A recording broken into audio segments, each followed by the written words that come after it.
اللهم صل على سيدنا محمد وعلى آل سيدنا محمد. أعوذ بالله من الشيطان الرجيم. بسم الله الرحمن الرحيم. الحمد لله رب العالمين، والصلاة والسلام على سيد المرسلين وعلى آله وصحبه أجمعين. رب اشرح لي صدري ويسر لي أمري واحلل عقدة من لساني يفقه قولي. سبحانك لا علم لنا إلا ما علمتنا إنك أنت العليم الحكيم. ولا حول ولا قوة إلا بالله العلي العظيم. Kitab Aqidatun Najin, muka surat 2, baris bawah sekali. Qala al-muallifu rahimahullahu ta'ala wa nafa'ana bi'ulumihi amin. Dan namanya, nama orang yang mengarang Muqaddimah Syekh Sanusi, orang yang mengarang Matan Ummil Barahin. Nama pengarangnya Muhammad anak Yusuf, Muhammad bin Yusuf As-Sanusiyu Al-Hasaniyu, nama bangsanya. Muhammad anak Yusuf, Muhammad bin Yusuf As-Sanusiyu Al-Hasaniyu, nama bangsanya. Berarti setakat tu yang dinama akan dia, yang dinama akan Muqaddimah Syekh Sanusi ni Ummul Barahin. Ummul Barahin artinya, arti Ummul Barahin ibu segala dalil. Dan namanya nama pengarang Muqaddimah Syekh Sanusi, pada pengarang Matan Ummil Barahin, nama pengarang Muhammad bin Yusuf, itu nama dia. As-Sanusiyu. Al-Sanusiyu ni yang dibangsakan kepada negeri Sanusa. As-Sanusiyu yang dibangsakan kepada negeri Sanusa. Yang akhir sekalinya dikenali dengan Syekh Sanusi. Muhammad anak Yusuf tu sudah tidak dikenali dah kadang-kadang. Muhammad anak Yusuf, yang dikenalinya adalah Syekh Sanusi. Syekh Sanusi. Sanusi itu ini nama bagi kampung yang dibangsakan kepada kampung Sanusa, tapi akhirnya dikenali dengan Syekh Sanusi. Macam contohlah, contoh kita biasanya sebut nama Imam Nawawi. Imam Nawawi. Imam Nawawi itu bukan nama dia tu. Nawawi itu dibangsakan kepada kampung Nawa, satu kampung di Dimashq, di Syam, di Syria. Nawa itu satu kampung. Namanya Muhyiddin bin Sharaf As-Sanusi. Tak ada nama tu. Kenanya Imam Nawawi, Imam Nawawi gitu je. Tu dikenali dengan nama kampung lah. Dikenali nama kampung. Macam juga Syekh Sanusi dikenali dengan nama kampung. Dia kebanyakan kitanya kenal dengan hak nama panggilan. Macam contoh Imam Syafi'i lah. Kita kenal Imam Syafi'i. Imam Syafi'i. Syafi'i tu siapa tu? Nama asal? Tak. Syafi'i tu Syafi' nu toknyang kepada Imam Syafi'i. Dia bahasa kepada toknyang, sebab toknyang dia tu bukan toknyang lah. Lebih dia toknyang. Toknyang yang keberapa? Toknyang yang keempat tau. Bukan toknyang, atas toknyang lagi. Sebab apa? Syafi'. Syafi' tu sahabat Nabi SAW. Jadi kita dah kenal nama Imam Syafi'i. Kalau tanya apa nama Imam Syafi'i, tak tahu. Nama Imam Syafi'i? Tak. Bukan nama dia Imam Syafi'i. Ada kadang-kadang orang nak macam nak komang lah. nak komang duk mengaku bermazhab Syafi'i. Dah. Ke mana? Ke mazhab apa kita? Pekoh lah mazhab apa? Mazhab Syafi'i. Ya. Ada keluar kat IC mazhab Syafi'i. Dah ada? Syafi'i. Kok mana mazhab Syafi'i? Kalau kita orang Islam, mak ayah kita Islam, kita automatik Islam. Tu boleh royak lah. Sebab kita mak ayah Islam, automatik kita Islam. Sehingga kalau anak tu tak pernah mengucap pun sepanjang hidup dia, memang tak pernah solat, kita kata tetap Islam. Apa kata dia Islam? Mak ayah dia Islam, automatik dia Islam. Ada kita ni bermazhab Syafi'i, sebab mak ayah kita bermazhab Syafi'i, maka kita automatik bermazhab Syafi'i. Ke mana? Ya, waktu keluar kata kita bermazhab Syafi'i. Kalau keluar kata kita beragama Islam, sebab taba'an li abawai, kita ikut mak ayah. Mak ayah Islam, anak automatik Islam tanpa perlu mengucap. Sama juga macam kalaulah mak ayah asal mak ayah tu kafir, asal mak ayah kafir, bila mak ayah masuk Islam, anak yang belum baligh automatik menjadi Islam tanpa perlu mengucap. Anak yang belum baligh automatik menjadi Islam bila mak ayah Islam. Ataupun ayah sahaja Islam, anak automatik menjadi Islam.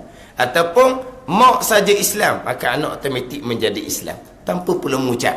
Sebab apa? Islam ikut mana tu? Islam ikut mak ayah. Tapi kalau mak ayah masuk Islam, itu ijma' ulama lah, anak tu jadi Islam belum baligh.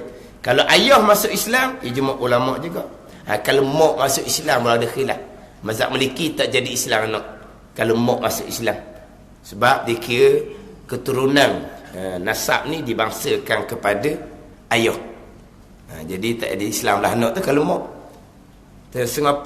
Tapi jumhur mazhabnya, mazhab Syafi'i kita, Hambali, Hanafi, dia ikut mana hak lebih.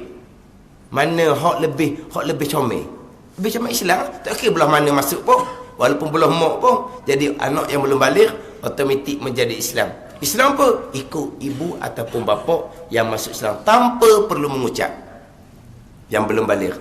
Jadi macam kita lah, kita jadi Islam automatik, taba'an li abawai. Islam yang kita warisi, Islam yang kita, Islam baka lah kita panggil, Islam yang kita warisi daripada ibu dan ayah, automatik. Itu orang Islam. Tapi kalau mazhab Syafi'i, nak buat kat mana? Tak apalah, buat Syafi'i lah. Orang tanya lalu, dah awak bermazhab Syafi'i? Oh, saya bermazhab Syafi'i. Apa nama Imam Syafi'i? Dia tanya. Telah tanya kat sini. Muhammad bin Idris. Bermazhab Syafi'i sungguh. Tahu nama Imam Syafi'i. Bila dia tanya, bermazhab Syafi'i? Ya, bermazhab Syafi'i. Apa nama Imam Syafi'i? Memang banyak kau tak boleh nak jawab. Nama Imam Syafi'i? Imam Syafi'i lah. Nama asal. Ni macam kata nama Syekh Sanusi. Syekh Sanusi tak kena. Nama dia Muhammad bin Yusuf. Muhammad bin Yusuf. Nama dia ni. Dia mudah. Imam Ghazali Muhammad bin Muhammad. Mudah. Imam Syafi'i kita pun Muhammad juga. Imam Syafi'i kita pun Muhammad. Apa nama Imam Syafi'i? Muhammad bin dah ingat. Kurang.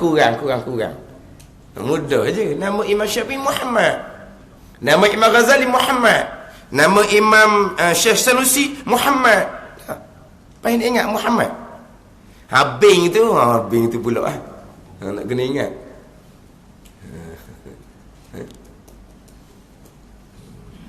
Bila tak boleh jawab nama Imam Syafi'i nama apa, awak bermazhab Syafi'i macam mana, nama imam pun awak tak tahu, dia macam nak komang lah, nak memperleceh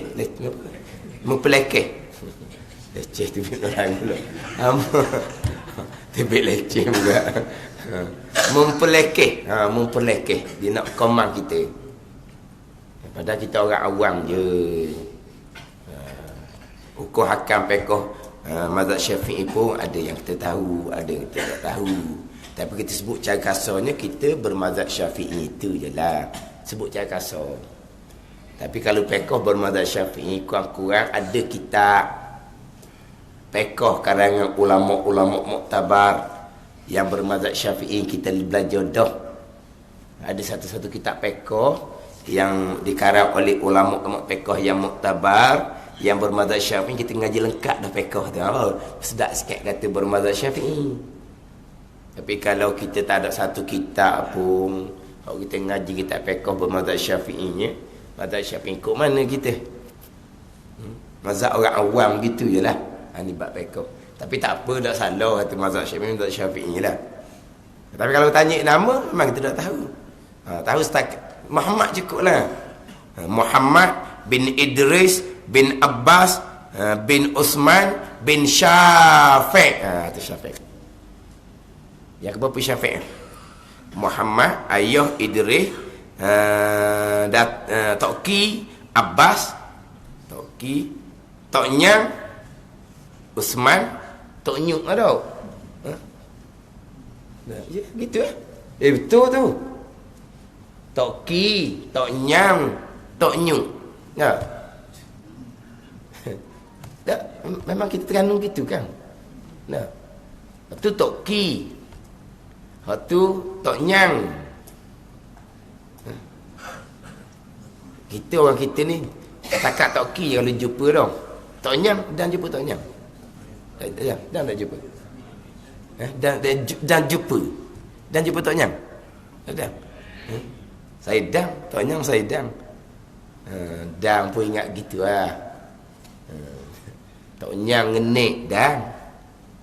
Mana apa? Yang kepak tu. Ni bukan Toknyang ni. Naik ayah selagi.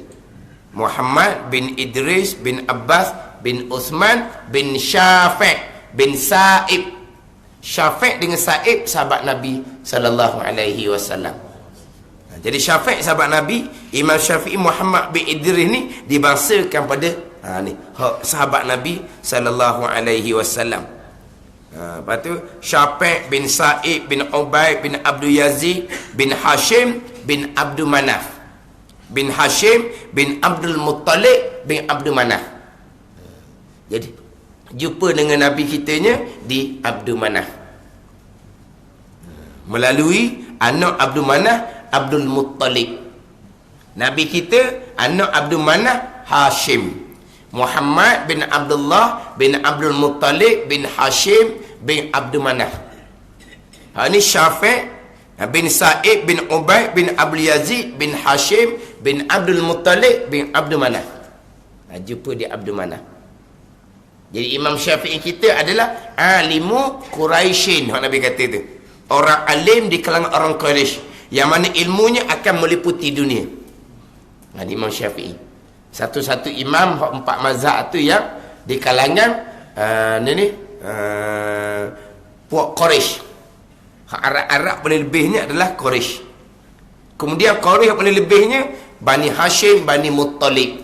Maka Imam Syafi'i kitanya adalah Bani Muttalib. Ni hak lebih. Anak cerita bab keturunan lah.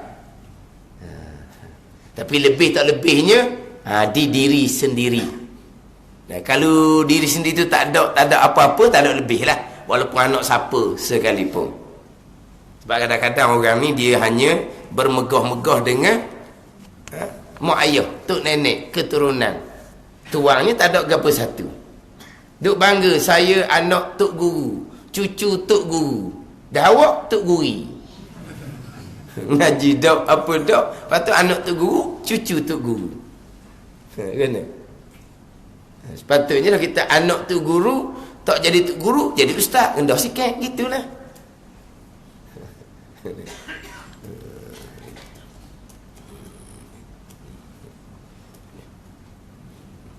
Jadi kena ingat jugalah nama macam ni. Syekh Sanusi, maka akan sebut semua.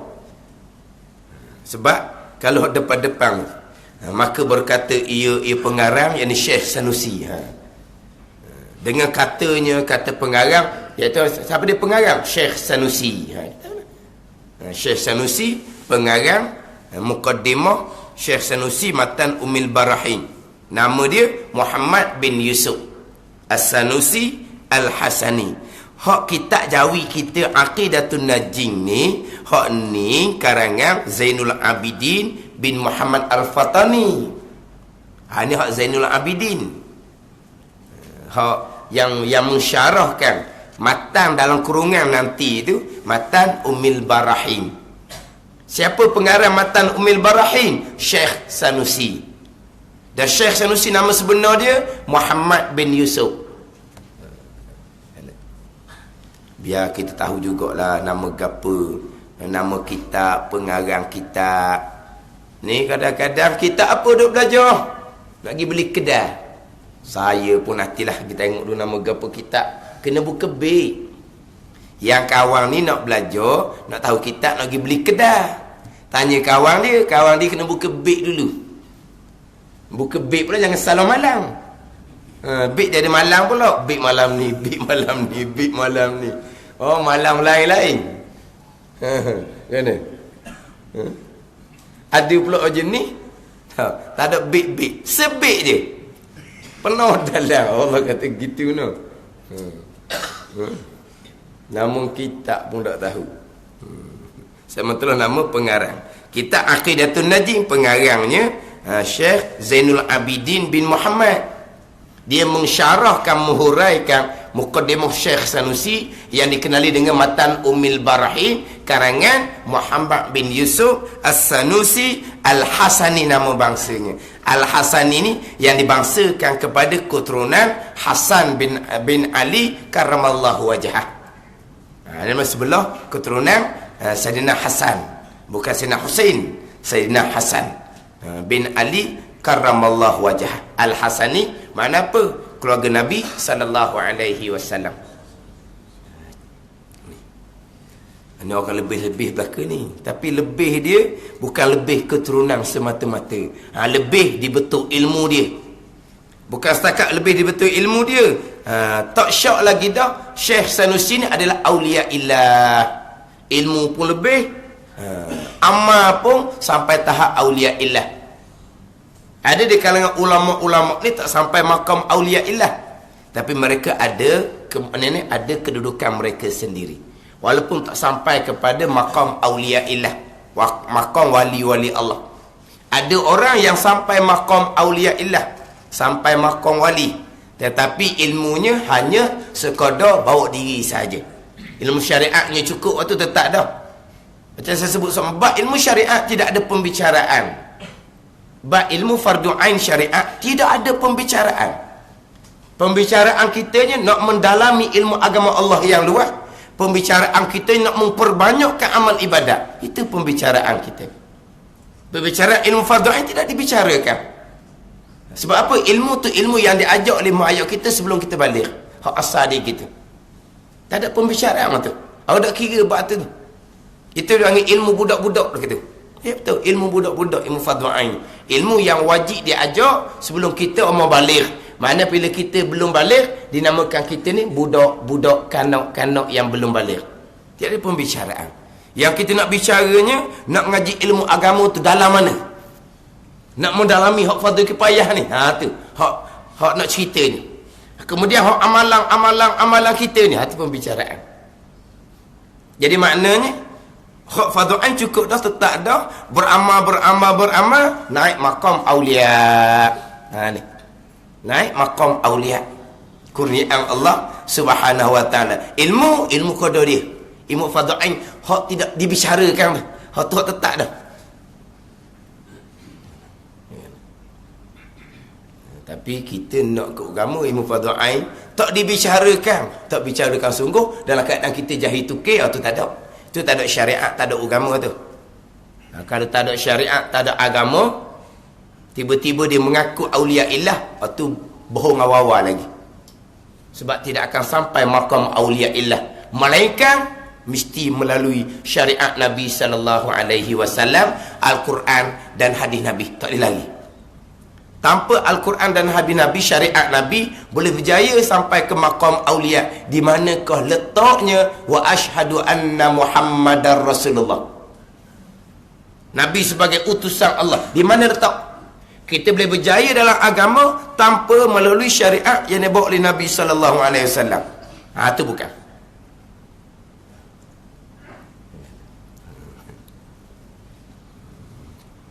Tapi adakah perlu ilmu yang banyak? Ilmu yang banyak tu kemudian.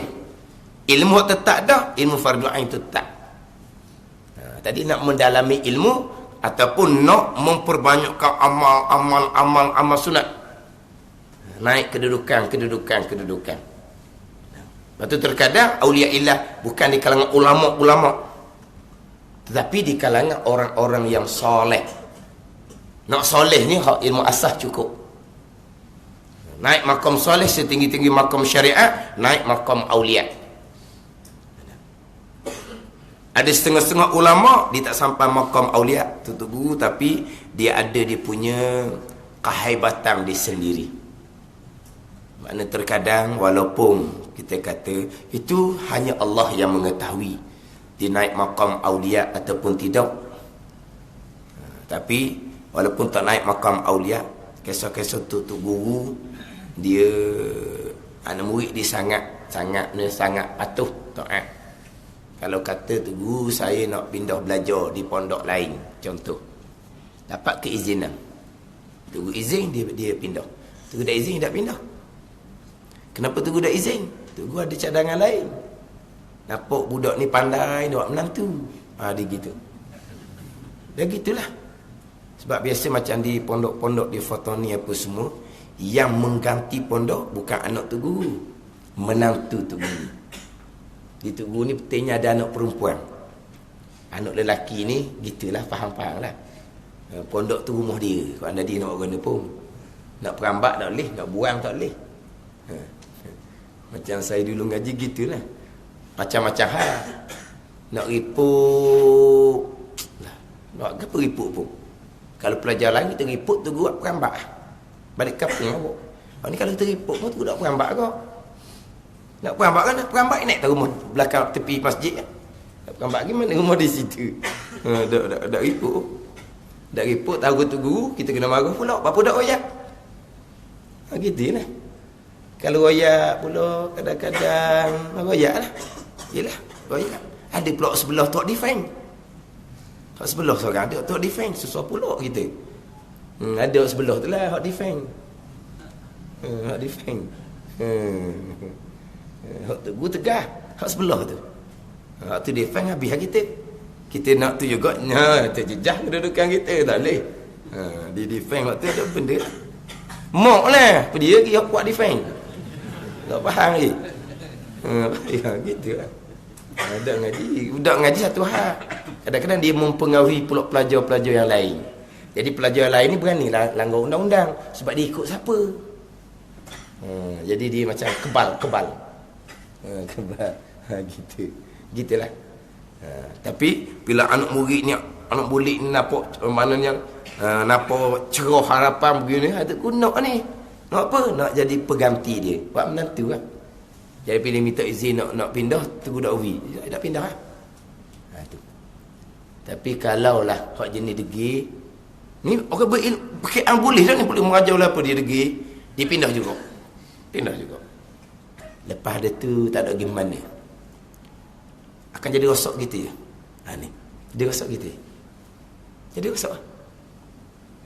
Rosak pelik-pelik lah jadi. Perangai apa tu, ilmu agama tak mana, hala apa semua tak ada, piar-piar tak perlu tak ada.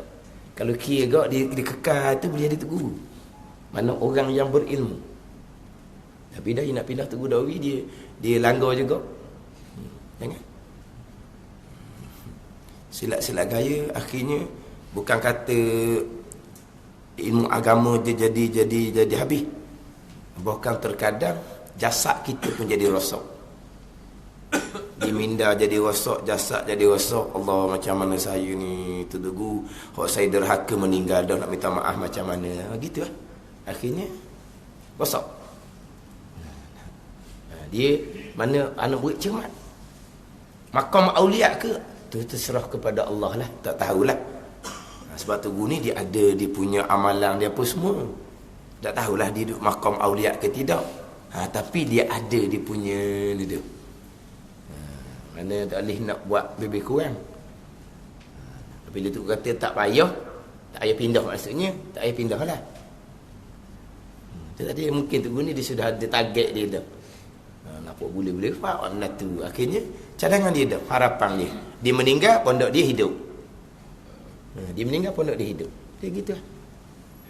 Biasa 2-3 lapis pondok besar-besar tu, semuanya menantu. Hak mengasaskan pondok.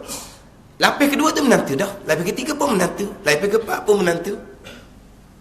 Kemudian menantu pula sama-sama alim. Seorang duduk pondok asal, seorang dia buka tempat lain pula. Menantu juga, tapi tak duduk setempat, buka tempat lain pula. Itu cara pondok hidup. Mana walaupun tak tahulah kedudukan di sisi Allah Ta'ala tu, tapi dia ada dia punya kemuliaan dia sendiri, yang mana anak murid tak boleh buat lebih kurang. Ini benda yang berlaku. Rosak. Akhirnya ilmu hilang ilmu. Tak boleh mengajar kenapa? Balik mengajar tu kalau mau pelik, ilmu hilang.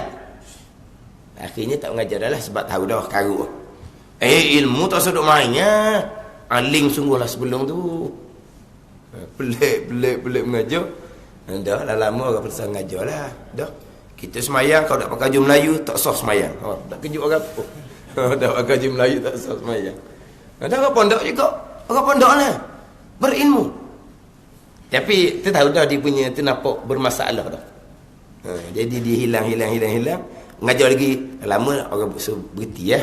Dah. Semayang tak pakai baju Melayu, tak sah semayang. Nak kata ke mana? Puncanya adalah.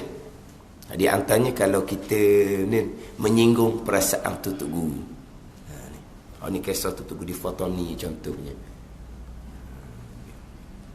Sama ada dia tutup guru ni sampai makam aulia ke tidak, dia ada kedudukan di sisi Allah Subhanahu wa taala. Bayangkan, dia tutup guru pondok. Anak murid dia ramai mana? Anak murid hok jadi pengganti menantu, anak murid buka pondok lain. Ilmu berkembang, amal semua dapat pahala ke dia. Dah. Macam mana kedudukan dia dengan di sisi Allah Subhanahu wa taala. Kita ni bawa amal seorang je. Tu pun berasa macam ada makam dah. Ramai seorang berasa macam ada makam dah. Jadi bayang ramai mana anak murid dia? Anak murid dia bukan anak murid macam kita ni, anak murid dia hak tunggu juga. Hak mengajar kapung-kapung tu. Mengajar je tu guna boleh pahala. Beramal pula dia boleh pahala. Macam mana tak ada kedudukan di sisi Allah Subhanahu wa taala. Cuma sampai makam aulia ke dak, serah kepada Allah. Kerana yang mengenal aulia adalah aulia ilah. Tapi nak ceritanya ulama-ulama muktabar itu ni dia ada dia punya kedudukan dia sendiri. Kalau tambah lalu tutup yang dikenali aulia ilah dia ni, kita bubuh je. Kalau kita tanya dia, marah dianya. Syekh saya bermimpi satu orang beritahu bahawa syekh ni aulia ilah. Bukan saya tu.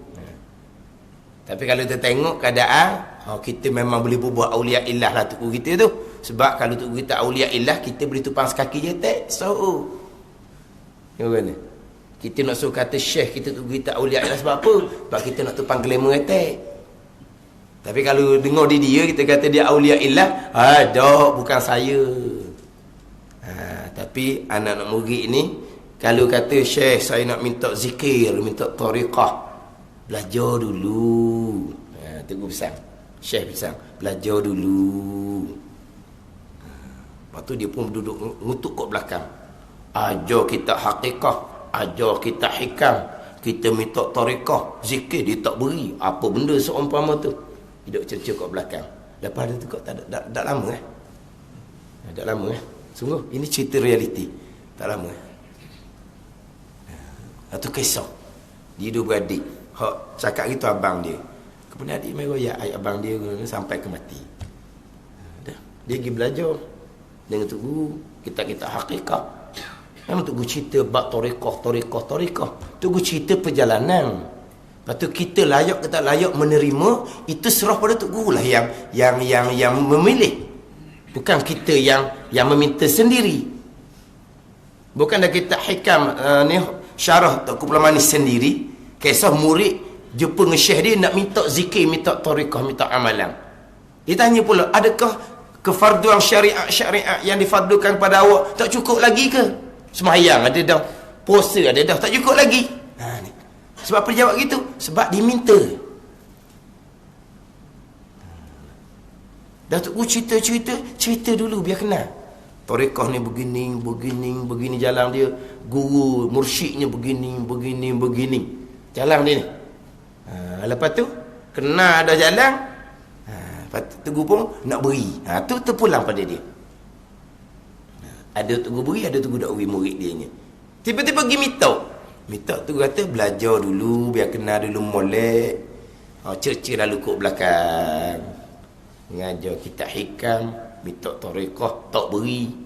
Ngajar wamda. Sebab dalam kitab hikam cerita bab hakikah, cerita bab tarekah perjalanan, cerita saja. Cerita dulu beri ilmu biar kenal tarekah sebenar tu hak mana. Syekh sebenar hak mana. Bukan kata saya syekh yang sebenar. Dia dakwa tu tidak nak kata lagi. Biar kita kenal sendiri. Tarekah sebenar tu macam mana, syekh tarekah yang mursyidnya hak mana, syaratnya macam mana. Biar kita kenal di situ. Barulah kita boleh terjun dalam tarekah. Jangan pakai ambil gitu.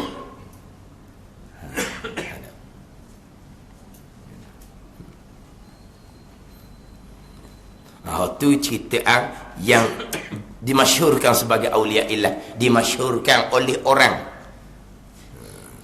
Tapi di sisi Allah Ta'ala, Allah yang mengetahui. Tapi dia ada kemuliaan. Macam juga Tok Tugu, dia ada kemuliaan. Kita tidak boleh buat lebih kurang. Tapi Syekh Sanusi ni ulama muktabar. Kitab Muqaddimah Syekh Sanusi ni pun kitab yang kitab yang terdahulu disebut kitab yang paling elok daripada ilmu tauhid. Kitab Matan Ummul Barahin disyarahkan oleh banyak ulama-ulama usuluddin muktabar yang lain. Mana besarnya kedudukan Matan Ummul Barahin.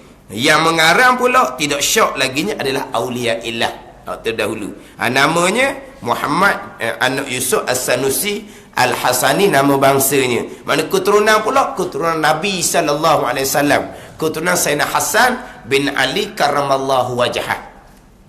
Keturunan pulaknya yang dinamakan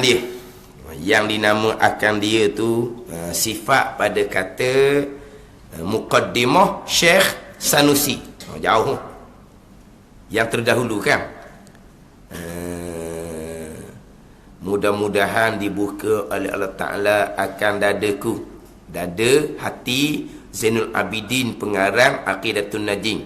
Bagi demikian itu demikian menterjemahkan Matan Ummul Barahin, kerana bahawasanya Muqaddimah Syekh Sanusi ni sangat besar ilmunya.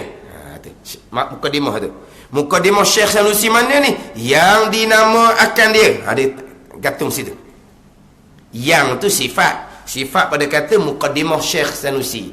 Muqaddimah Syekh Sanusi ni yang dinamakan dia akan Muqaddimah Syekh Sanusi ni Ummul Barahin. Jadi nama akan dia dengan Ummul Barahin. Barahini lah kalau kita nun tu, nun bagi bawah. Dia Burhan, jamak dia Barahin. Jadi Ummul Barahin. Jadi Muqaddimah Syekh Sanusi ni nama dia ni Ummul Barahin. Kita kenali dengan Matan Ummul Barahin. Matan Ummul Barahin. Macam contoh ni. Ini hak matan dia sungguh. Inilah akidah bagi Sanusiyah. Matan Ummul Barahin. Ini Matan Ummul Barahin. Artinya, arti Ummul Barahin. Mana apa Ummul Barahin ni? Ibu segala dalil. Ibu segala dalil. Betul situ. Ni mana asal. Ummu, ibu. Barahin jamak daripada burhan. Burhan ni mana apa burhan? Dalil lah, keterangan. Lepas tu dalam matan Ummul Barahin ni, dalil, dia tak panggil dalil. Dia panggil, contoh dalam kitab ni. Wa amma burhanu wujubi wa amma burhanu wujubil baqa'i wa amma burhanu wujubil qidami wa amma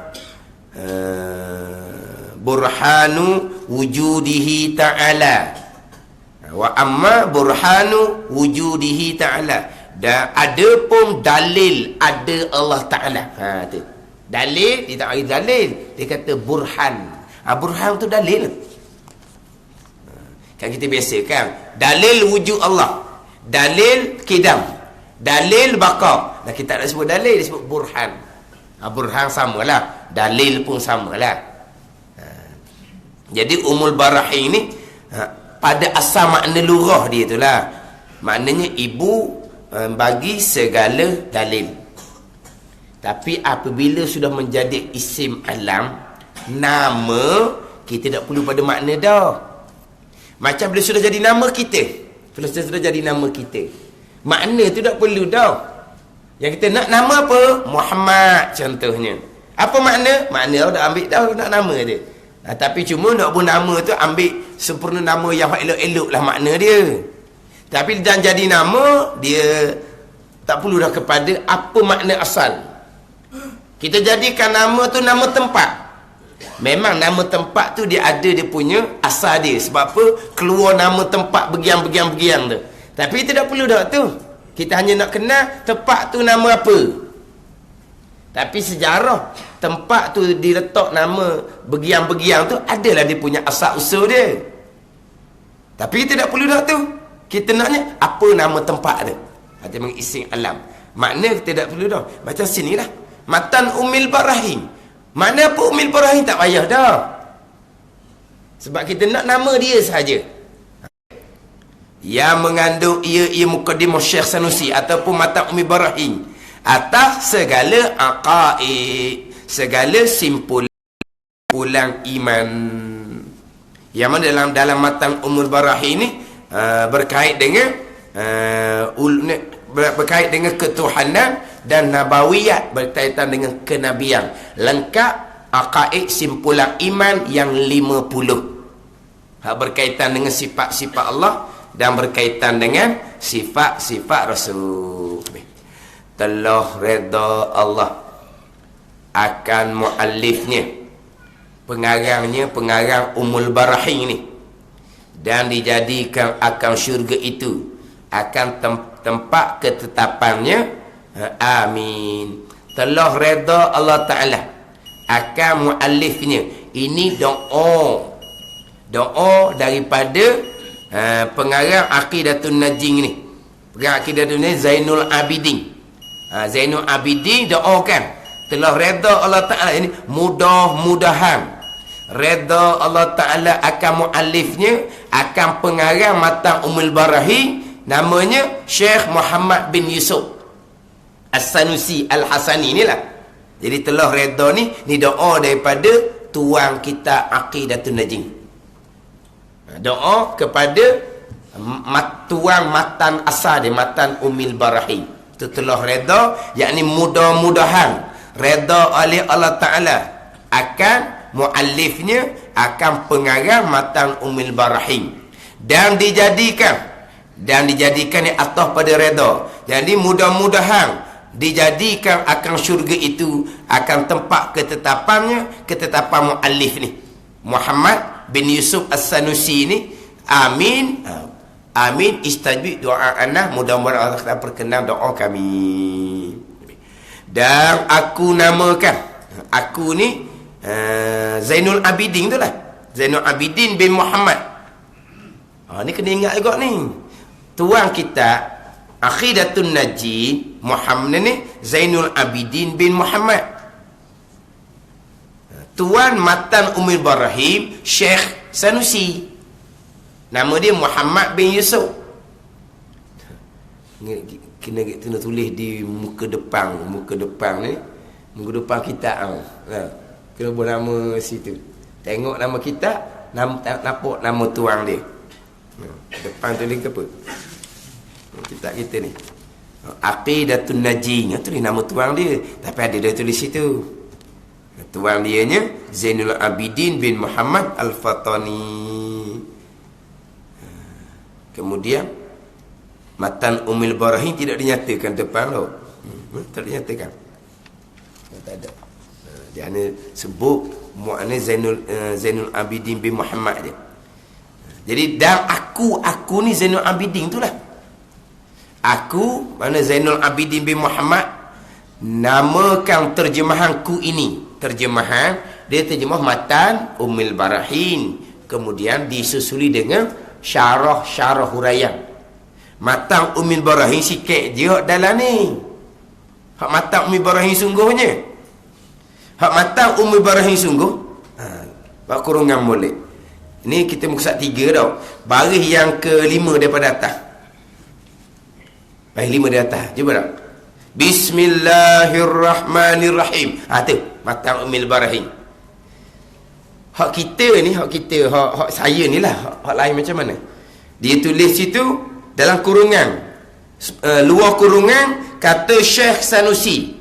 Luar kurungan kata Syekh, kata je tau. Dalam kurungan Syekh Sanusi, kan gitu. Lepas tu Bismillahirrahmanirrahim. Dia kurungan sebelum Syekh Sanusi tu kena bubuh sebelum Bismillahirrahmanirrahim. Kurungan tu, faham tu? Kata Syekh tu kena duduk luar. Hak dalam kurungan tu Bismillahirrahmanirrahim. Tu Matan Ummul Barahin.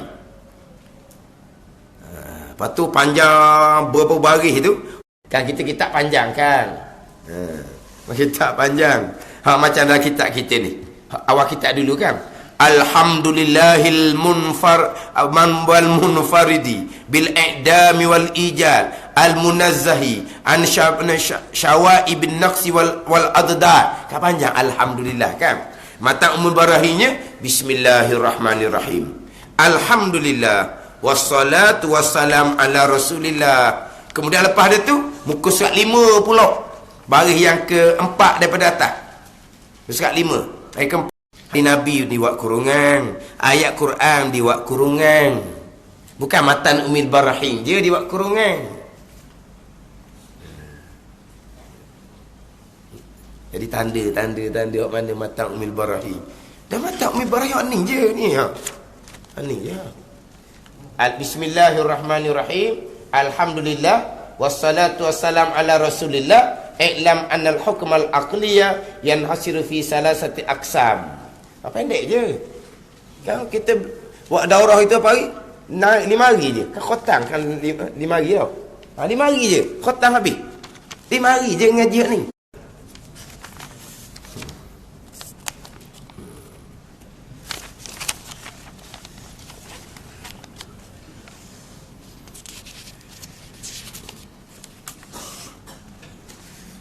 Lepas sambung dia ni,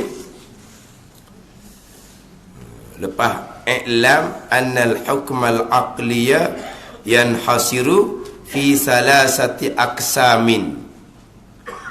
Sambungan dia nya muka surat 10. Muka surat 10 sambungan dia. Dah. Muka surat 10. Dia dah.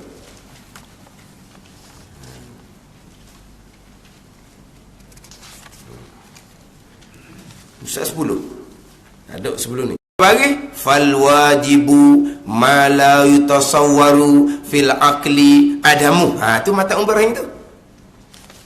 Tapi start daripada muka 5 tu, sambung dia muka surat 10. Jadi 5 muka surat ni dia panggil syarahan dia, huraian kepada Matan Ummul Barahin. Sebab tu kitab ni memang ni bukan patut komplit sungguhlah. Cukup dalam ni. Cukup. Tapi tak apalah. Kita mengaji asas-asas, kita mengaji dah. Bukan kodon mengaji asas je. Kita mengaji biar faham hak fardu-fardu kifayah secara mendalami. Dan aku namakan terjemahku ini dengan aqidatun najin fi ilmi usuluddin.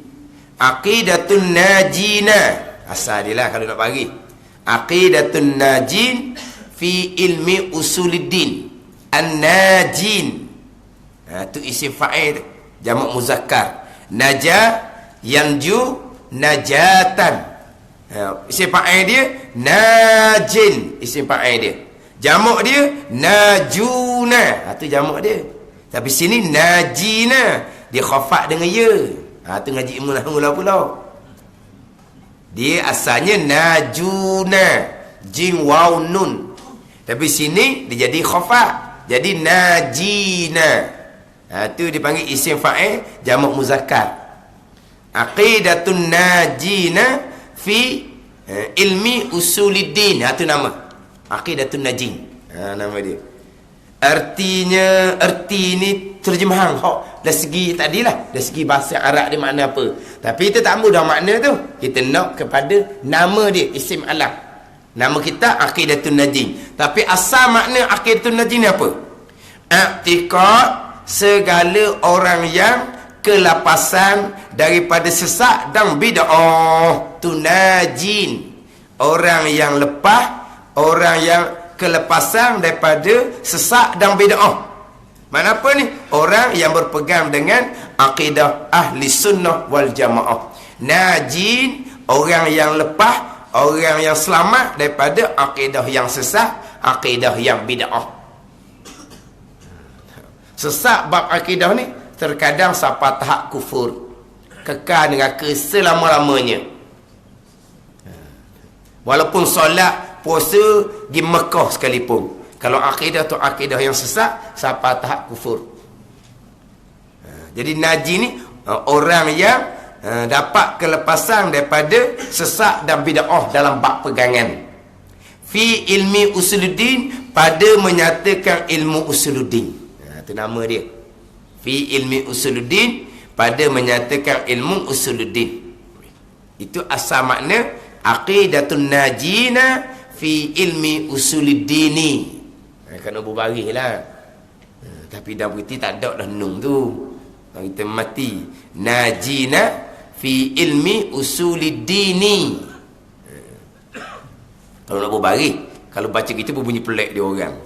Dah hujung-hujung berbaris. Berbaris lah hujung tu. Tengok. Baris gapa di hujung tu. Kelepasan daripada sesat dan bid'ah. Ni hak mula-mula ni. Pada menyatakan ilmu usuluddin, ni tapak agama. Kalau tapak tu sesat, tapak tu bid'ah, tak ada lah. Ni kena molek ni. Kena molek. Fitnah akhir zaman tak ada. Hak paling besar fitnah akhir zaman adalah fitnah akhidah. Fitnah akhir zaman. Akhir zaman ni kadang-kadang solatnya rajin, puasanya rajin, disejik rajin, tapi jangan orang ngajar. Tak ada. Kemudian kadang-kadang pergi sejik ada taing-taing ya, pergi sejik dah. Taing baru ni gerhana. Gerhana ramai. Saya mengajar malam tu di Masjid Abidin tu. Ramai malam gerhana. Tok Imam ayat, ramai ustaz. Ramai lah. Ikut kelas. Dah, ini grup gerhana. Tok Imam tanya. Dah ramai. Ramai. Ramai. Jadi Tok Imam besar tak je mari sejik tu. Dia tugas part lain. Ramah kata dia. Ramah. Ikut kelas. Ikut main gerhana. Bahan di Tok Imam Syekh Arab tu panjang pula. Tak apalah. Nak gerhana kan. Surahnya panjang. Rokoknya lama. Sujudnya lama. Gimana? Pergi Majlis Putih? Pergi? Siapa pergi Majlis Putih? Dari sini bayang ke mana? Mana? Surah, ambil surah ke apa? Surah ke Amsal. Satu rakaat satu surah. Rakaat 3 ke 4 barulah hak surah Muqaddah. Panjang sekali ya. Qiyam pertama, qiyam kedua. Ke Amsal sesurah. Lepas tu rokok pula. Lama lah. Itu kaifiat sederhana. Kalau 4 kali qiyam, 4 qiyam kan? Baca surah biasa-biasa tu, hak mesej sekali. Hak mesej sungguhnya 2 rakaat, 2 qiyam biasa. Tu hak paling mesej tu. Hak paling kurang sekali lah, sekurang-kurang. 2 rakaat, 2 qiyam. 2 rakaat, 2 sujud. Dia ni 1 rakaat, 1 qiyam, 1 rakaat, 2 sujud. Tu hak sekurang-kurang lah. 1 rakaat, 1 qiyam, 1 rakaat, 2 sujud. 2 sujud. Dak sekarang ni 1 rakaat, kaifiat paling rendah. 1 rakaat, 1 qiyam, 1 rakaat, 2 sujud. Dah pesen mana tu? Pesen mana apa? Hak main sama-sama tu lah. Pesen apa lagi? 1 rakaat bukan 2 sujud. Dah ya kan? Apa benda lagi ni? Apa benda? Gitulah 1 rakaat, 1 qiyam, 1 Fatihah, 1 rakaat, 2 sujud lah. Pelik lalu. Hak kaifiat pertengahan, cara pertengahan. 1 rakaat, 2 qiyam, 2 Fatihah, 2 rakaat, 2 sujud. Tu baru hak lain sikit. 2 sujud ayat juga. Dia tambah sikit 2 sujud tu. 1 rakaat, 2 qiyam, 2 Fatihah, 2 rakaat, 2 sujud. Itu pertengahan. Hak afdal sungguhnya 1 qiyam tu Al-Baqarah, qiyam yang pertama. Al-Imran, qiyam yang kedua. Lepas tu rakaat pula tu bacaan rakaat tasbih lah. Qada rakaat 100 ayat Al-Baqarah. Rakaat yang pertama. Dah, ada silap kita. Rakaat yang pertama bukan baca surah Al-Baqarah. Rakaat selama mana? Selama qada 100 ayat Al-Baqarah. Sujud pun qada ayat 100 Al-Baqarah. 100 ayat Al-Baqarah. Bukan baca Al-Baqarah ni. Tasbih lah, tasbih. Beratus pun. Faham tak? Maknanya mula gerhana, mula solat. Habis gerhana, beres solat. Gerhana berapa jam? 3 jam, 4 jam. Selesai solat 3-4 jam. Mana? Jawapan dia ambilan tunggu pintu pagar. Ambilan. Nak ngaku orang mana-mana. Alah, apa masalah semai sunat? Tak boleh berdiri, duduk. Hak Majid Putih ni, dia lama pun daklah seakmal tu. Tapi lama jugalah. 1 surah qiyam yang pertama, 1 surah qiyam yang kedua, Quran besar. Rokok tu lama. Rokok tu lama. Lama pun daklah lama 100 ayat. Tapi mana kalau tasbih tu 230 boleh bang kali. Tasbih tu lah. Dah mari nak main gerhana kan. Belajar tak mau. Tu biar gerhana. Boleh gerhana. Belajar tak mampu. Nak main gerhana.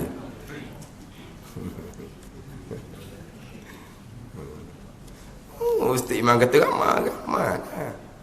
Tidak lagi malam nisfu Sya'ban lagi tu. Malam tarawih pula penuh. Malam mengajar tak mampu. Akhir zaman. Lepas tu bab pegangan aku ni kita lah. Kadang-kadang tidak dipedulikan. Itu fitnah besar akhir zaman.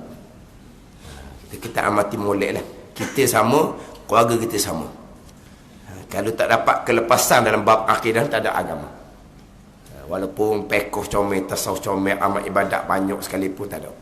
Kalau akidah tu akidah yang terpesong. Bukan akidah yang dapat kelepasan.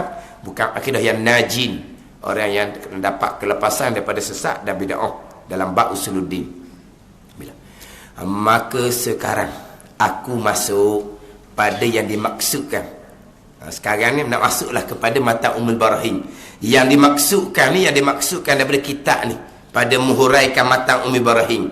Aku masuk pada maksud ni bi'aunil malikil ma'bud. Bi'aunil malikil ma'bud, dengan pertolongan Allah Al-Maliki, Raja Al-Ma'bud yang disembah. Bi'aunil malikil ma'bud.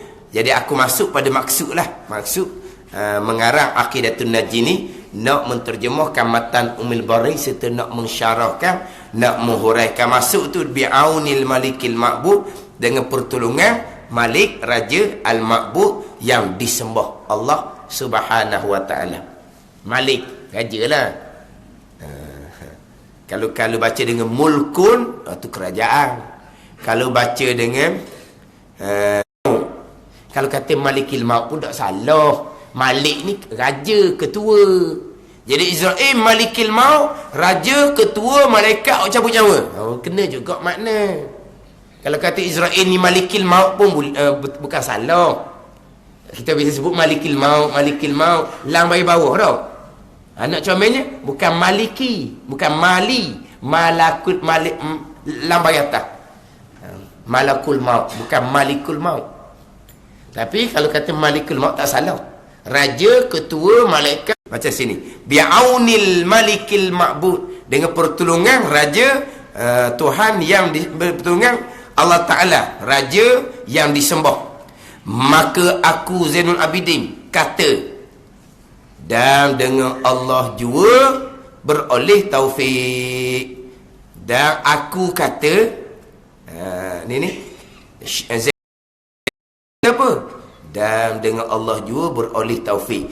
Dan dengan Allah jua beroleh taufik itu kalau orang pesen sekarang ni dia buat dua pembuka kata dan penutup kata. Dan dengan Allah jua beroleh taufik. Kita sebut kan ni? Wabillahi taufik. Bisa dengar tak? Wabillahi taufik wal hidayah. Wassalamualaikum, gitulah kan? Wabillahi taufik mana apa? Dan dengan Allah jualah beroleh taufik. Ini terjemahan dia. Maka maknanya pengarang Zainul Abidin ni dia kata, aku nak masuk dah ni. Aku nak mula dah ni. Hak maksud karang kitab Aqidatun Najin menterjemahkan matan Ummul Barahin serta mensyarahkan. Nak masuk pada maksud dah. Nak masuk pada maksud ni, maka aku pun katalah. Kata apa? Wabillahi taufik. Dan dengan Allah jualah beroleh taufik. Maka sekarang aku masuk ni, kata Syekh Sanusi. Itu dia start situ. Kata Syekh Sanusi, Bismillahirrahmanirrahim. Bismillahirrahmanirrahim tu Bismillah matan Ummul Barahin. Bismillahirrahmanirrahim. Muka surat 2 tu Bismillah Aqidatun Najin. Kita kan surat 2 tu kan ada Bismillahirrahmanirrahim. Itu Bismillah Aqidatun Najin karangan Zainul Abidin. Bismillah ni kata Syekh Sanusi. Itu matan Ummul Barahin Bismillah tu. Mana dia nak masuk dah ni? Maka sekarang aku masuk, mana aku akan memulai yang dimaksudkan. Mulai dengan maksud pun bi'aunil malikil ma'bud, dengan pertolongan Allah. Maka aku pun katalah wabillahi taufik, dan dengan Allah jua beroleh taufik. Mana hak maksud dia nak masuk dah ni? Kata Syekh Sanusi. Start situ. Kata Syekh Sanusi, Bismillahirrahmanirrahim.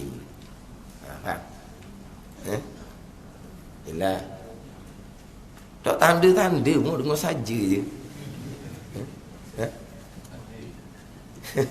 Ke mana? Ke balik tengok rakaman rumah pula baru tanda? Ke tinggal pen? Ada pen belaka tu. Nak tanda dah cari pen mata kasar gitu, pen mata halus. Mata halus tu barulah kita boleh tulis. Kalau cari pen mata kasar biasa tu tak ada orang nak tanda. Cari pen mata halus. Saya ngaji pondok dulu, habis duit banyak di pen ni. Dah pen mata halus tu mahal. Salah jatuh garu kepala lah. Ada. Jatuh ada benda halus. Apa yang tak halus? Cari pen mata kasar nak tulis kat mana kitabnya. Rapat ruangnya tak ada. Tapi kalau setakat nak tulis tarikh, tu pakai marker pun boleh nak tulis tarikh. Boleh marker, tulis tarikh. Nak tulis tarikh saja marker je. Jangan kita tengok kita lama-lama tu, tak ada benda dalam tarikh dia. Tarikh. Tahulah dia ngaji tahun berapa. Jadi kata Syekh Sanusi, Bismillahirrahmanirrahim. Wallahu a'lam. Bismillahirrahmanirrahim. Alhamdulillahirabbil alamin wassalatu wassalamu ala sayyidil mursalin wa ala alihi wa sahbihi ajma'in. Allahumma iftah alaina futuhal arifin. Allahumma allimna ilma akdamin wa fahimna famas sabiqin warzuqna rizqat talibin. Allahumma zidna ilman wa alhiqna bis salihin. Wa sallallahu ala sayyidina Muhammadin wa ala alihi wa sahbihi wa sallam. Alhamdulillahirabbil alamin. Kemudian matan Ummul Barahin ni dia ada di awal kitab Matla'il Badrin. Kitab Fiqh Matla'il Badrin di awalnya tauhid adalah matan Ummul Barahin. Yang mana insya-Allah minggu depan hari Jumaat. Hari Jumaat minggu depan pukul 9 pagi. Pukul 9 pagi duha. Insya-Allah hari Jumaat tiap minggu saya akan baca kitab Matla'un Nurain. Matla'un Nurain ni dia menghuraikan Matla'il Badrin jugalah. Jadi di awalnya matan Ummul Barahin kita ni dan lebih kurang 46 muka surat. Habis itu baru dia masuk bab fiqh dalam Matla'in Nurain, kitab yang pertama. Kemudian kitab yang kedua saya akan baca insya-Allah kitab Minhajul Abidin karangan Syekh Daud Al-Fatani di Masjid Abidin, Masjid Putih, pukul 9 pagi insya-Allah lah. Tiap-tiap Jumaat tu. 9 bulan dah, hari ni 2 bulan. Pukul 9 pagi insya-Allah. Mana kitab Matla'in Nurain tauhid dan waktu setuju saya memang pesan semua Minhajul Abidin kena belajar. Memang saya lama dah nak start balik Minhajul Abidin. Sebab sekarang ni saya mengajar Minhajul Abidin ni di Masjid Belada Kolam Mane dalam 9 tahun. Musurat 80. Musurat 80 dalam 9 tahun lah.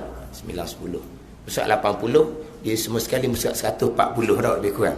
140 apa? 145 gitulah.